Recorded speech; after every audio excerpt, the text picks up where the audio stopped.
시간자 TV의 오늘 영상은 사급교과서 한자어 26번째 시간으로 4개 단어를 보도록 하겠습니다.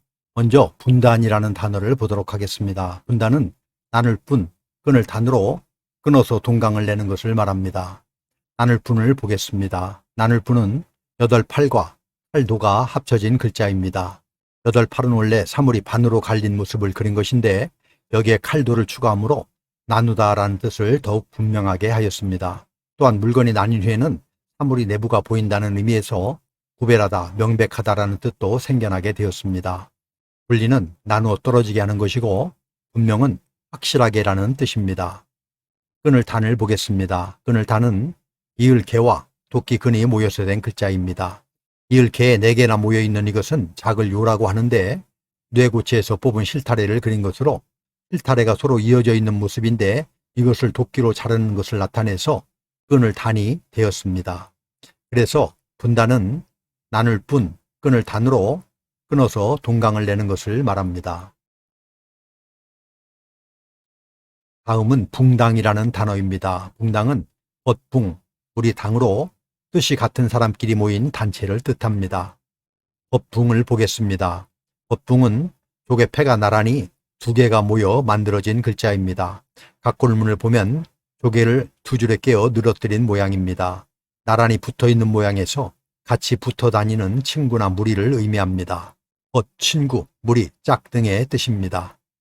무리당을 보겠습니다. 무리당은 우풀상과 거물흙이 합해진 글자입니다.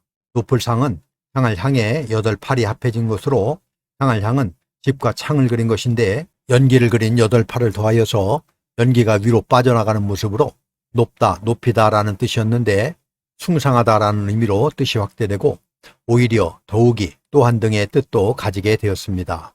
거물흙은 아궁이에 불을 떼는 것을 그렸습니다. 시커먼 검댕이가 위에 들러붙어 있는 것을 표현하여 검다 라는 의미인데 나쁘다, 악하다 라는 뜻도 있습니다.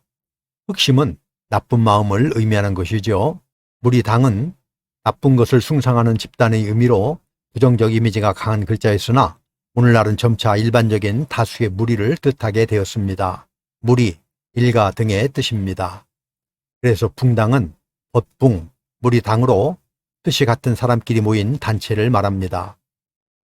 순장이라는 단어를 보겠습니다. 순장은 따라 죽을 순, 장사 지낼 장으로 사후세계를 믿어 지배계급의 인물이 죽었을 때 부인, 신하, 노비 등을 함께 묻는 장례법을 말합니다. 따라 죽을 순을 보겠습니다. 따라 죽을 순은 부서진 뼈 알과 열을 순이 합해진 글자입니다. 부서진 뼈 알은 사람이 죽으면 시신을 숲에 버려 썩게 한 후에 뼈만 수습해서 장사를 치렀는데 그 뼈들의 잔해를 그린 붓수입니다. 이렇게 표기가 될 때도 있고 뼈와 죽음에 관련된 글자에 쓰입니다. 열을 순은 십천간을 의미하는 글자로 천간이 한 바퀴 돌고 나면 다시 시작한다는 의미에서 따라 죽을 수는 윤회를 의미하는 글자입니다. 한 바퀴 돌아 다시 태어난다는 확신으로 왕이나 귀족들이 죽었을 때 가신들을 함께 매장하는 것을 의미합니다. 따라 죽다, 순장하다, 목숨을 바치다 등의 뜻입니다. 장사 지낼 장을 보겠습니다. 장사 지낼 장은 풀초와 죽을 사, 두 손을 의미하는 밭들 공이 합해진 글자입니다. 풀밭에 시신을 두 손으로 옮겨놓는 모습입니다. 장사 지내다, 매장하다 등의 뜻입니다. 그래서 순장은 따라 죽을 순, 장사 지낼 장으로 사후세계를 믿어 지배계급 인물이 죽었을 때 부인, 신하, 노비 등을 함께 묻는 장례법을 말합니다. 다음은 시설작물이라는 단어입니다. 시설작물은 베풀시, 베풀설, 지을작, 붉은 물로 온실, 비닐하우스, 수경시설 등을 이용하여 재배하는 작물을 말합니다. 베풀시는 깃발원과 어조사 야가 합해진 글자입니다. 베풀시의 각골문을 보면 펄럭이는 깃발 옆에 사람을 줄에 매달아 놓은 모습입니다. 이것은 전쟁에 승리하여 깃발을 펄럭이며 잔치를 하고 있는 모습으로 베풀다, 실시하다, 기뻐하다, 드러내다 등의 뜻입니다. 베풀설을 보겠습니다. 베풀설은 말씀원과 몽둥이 수가 합해진 글자입니다. 말로 지시하고 손에 든 몽둥이로 사람들을 부리는 모습입니다. 세우다, 설치하다 이 뜻이고 베풀다 라는 뜻도 있습니다. 지을 작을 보겠습니다. 지을 작은 사람인과 잠깐 사가 합해진 글자입니다. 잠깐 사는 칼로 옷감을 자르는 모습으로 짓다 만들다의 뜻을 가지고 있습니다. 나중에 그 뜻을 분명히 하기 위해 사람인을 추가하여 짓다 만들다 창작하다의 의미를 가진 지을 작이 되었습니다. 만물물을 보겠습니다. 만물물은 물건물이라고도 하는데 소우와 하지 말라는 뜻의 말물이 합쳐져서 만들어진 글자입니다. 소우는 뿔이 달린 소의 얼굴 모양을 그린 글자이고요.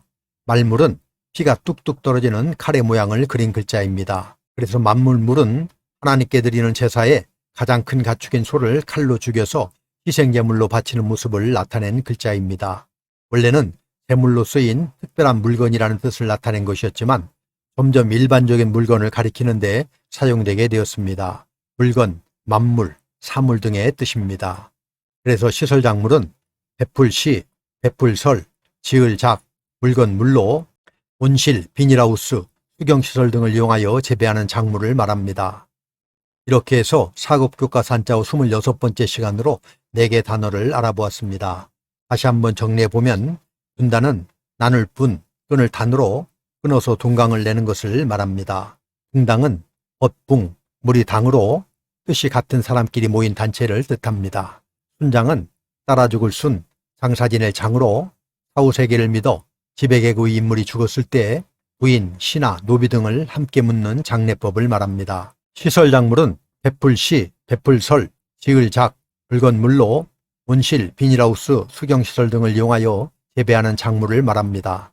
그럼 우리 같이 한번 써보도록 하겠습니다. 다음 시간에도 계속해서 사급교과서 한자어를 보도록 하겠습니다. 감사합니다.